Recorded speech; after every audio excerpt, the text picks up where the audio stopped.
बिस्मिल्लाहिर्रहमानिर्रहीम। आपसे गुजारिश है कि पूरा मुकम्मल वाक्य सुन के जाए। हजरत नूह का तस्करा कुरान मजीद में आया है। हजरत आदम की औलाद दुनिया में बहुत सारी कसरत से बढ़ने लगी। आहिस्ता आहिस्ता वो खुदा को भूलते गए जिसने उसे पैदा किया था और जो उनका पालने वाला है, और शैतान के बहकावे में आने लगे जिसने हजरत आदम अलैहिस्सलाम को जन्नत से निकलवा दिया था। शैतान के बहकावे में आकर वो लोग बुतों और सूरज वगैरह की पूजा करने लगे थे और एक खुदा के बजाय मिट्टी और पत्थर के बहुत से खुदा बना लिए। अपने हाथ से अपना खुदा बनाते और फिर उनसे मांगते, हालांकि वो मिट्टी और पत्थर के खुदा अपने लिए कुछ भी नहीं कर सकते थे। उनके लिए क्या करते हैं? अल्लाह ताला ने जो अपने बंदों से बड़ी मोहब्बत रखता है उसको वो कभी गवारा नहीं कि उसके बंदे शैतान के बहकावे में आकर अल्लाह के अलावा किसी और की इबादत करने लगे और उसकी सजा में मरने के बाद दोज़ख में जले। अल्लाह पाक ने हजरत नूह अलैहिस्सलाम का नबी बनाकर भेजा। उस जमाने में लोगों की उम्र बहुत बड़ी बड़ी होती थी। हजरत नूह अलैहिस्सलाम 9.5 साल तक अपनी कौम को वजह करते रहे कि ये लोगों, सिर्फ एक अल्लाह की इबादत करो और मेरा कहना मानो, वो तुम्हारा गुनाह बख्श देगा। लेकिन लोगों ने हजरत नूह अलैहिस्सलाम की बात को न माना और अपने कानों में उंगलियां डाल दी और कपड़े ओढ़कर, ताकि हजरत नूह अलैहिस्सलाम की आवाज कानों तक न पहुंच सके। हजरत नूह अलैहिस्सलाम ने हिम्मत न हारी। वो बराबर समझाते रहे और कहते रहे, हे लोगों, अल्लाह से माफी मांगो, वो बहुत बड़ा माफ करने वाला है। वो तुम पर आसमान से बारिश बरसाएगा ताकि तुम खूब अनाज पैदा कर सको और उसके जरिए बड़े बड़े बाग पैदा कर देगा, उनमें नहरें पैदा कर देगा, तुम्हें माल व दौलत और बेटे देगा। तुम्हें क्या हो गया है कि तुम खुदा क्यों नहीं मानते? हालांकि उसने आसमान बनाए, चांद और सूरज बनाए।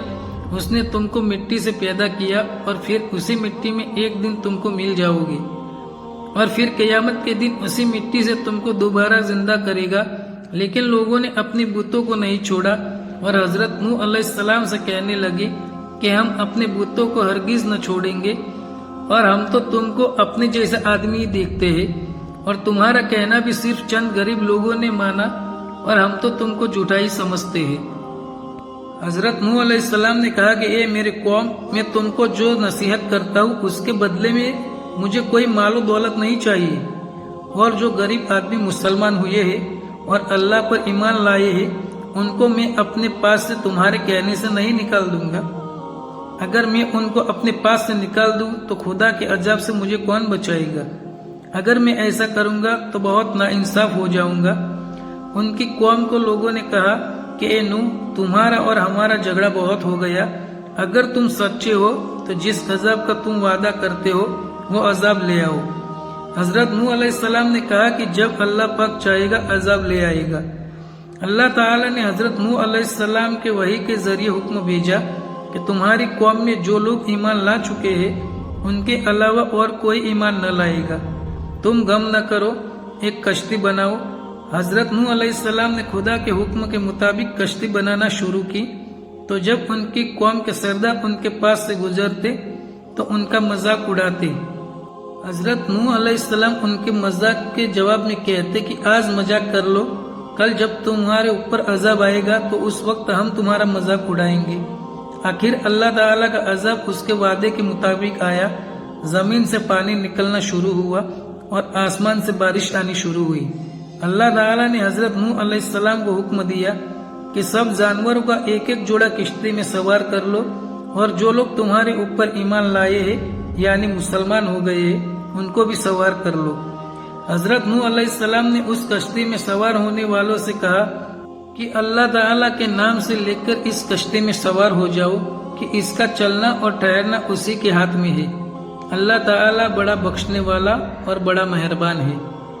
किश्ती उन सब को लेकर लहरों में चलने लगी। तो उस वक्त हजरत नूह अलैहिस्सलाम ने अपने बेटे से कहा कि ए बेटा, हमारे साथ सवार हो जाओ और काफिरों के साथ मत हो। उसने कहा कि मैं किसी पहाड़ पर चढ़ जाऊंगा और वो पानी से बचा लेगा। हजरत नूह अलैहिस्सलाम ने कहा कि आज खुदा के अजाब से सिवाय खुदा के कोई बचाने वाला नहीं। इतने में दोनों के दरमियान एक पानी की लहर उठी और वो डूब गया। پھر خدا تعالی نے زمین کو حکم دیا کہ اپنا پانی نگل جا، اور آسمان کو بھی حکم دیا کہ اپنا پانی برسانا بند کر دے، یہاں تک کہ پانی خشک ہو گیا اور تمام کافر دنیا میں ختم کر دیے گئے۔ حضرت نوح علیہ السلام کی کشتی کوہ جدی پر ٹھہری۔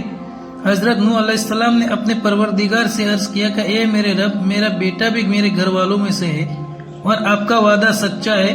یعنی حضرت نوح علیہ السلام کا مطلب تھا کہ اے میرے اللہ، آپ نے وعدہ فرمایا تھا کہ تیرے گھر والوں کو اسی طوفان سے بچا لوں گا، پھر میرا بیٹا کیوں ڈوبا؟ تو خداوند تعالیٰ نے فرمایا کہ اے نوح، تیرا بیٹا تیرے گھر والوں میں سے نہیں تھا کیونکہ اس کے عمل اچھے نہیں تھے۔ میں تجھ کو نصیحت کرتا ہوں کہ ایسی بات نہ کر جو تیرے علم میں نہ ہو۔ اور یہ بات نوح علیہ السلام کے علم میں نہ تھی۔ حضرت نوح علیہ السلام نے اللہ پاک سے توبہ کی اور اپنے کہنے کی معافی چاہی۔ اللہ پاک نے ان کو معاف کر دیا اور حکم دیا کہ اے نوح، ہماری طرف سے سلامتی اور برکتوں کے ساتھ اتر۔ اس بار حضرت نوح علیہ السلام کی امت سے دنیا میں بسی اور آہستہ آہستہ ان کے بچے آباد ہوتے گئے، اور یہ سب لوگ خدا تعالیٰ کی اطاعت کرتے رہے۔ زمانہ گزرتا گیا اور آہستہ آہستہ شیطان نے پھر بہکانا شروع کیا تو یہ لوگ خداوند تعالیٰ کو بھولنے لگے۔ حضرت نوح علیہ السلام جو اللہ تعالیٰ کے اتنے بڑے پیغمبر تھے، اپنے بیٹے اس کے برے کاموں کی وجہ سے اللہ تعالیٰ کے عذاب سے نہ بچا سکے۔ اسی طرح اگر ہمارے ماں باپ اللہ کے کتنے بھی ولی کیوں نہ ہو، اگر ہمارے عمل اچھے نہ ہو تو وہ ہم کو اللہ تعالیٰ کے عذاب سے نہ بچا سکیں گے۔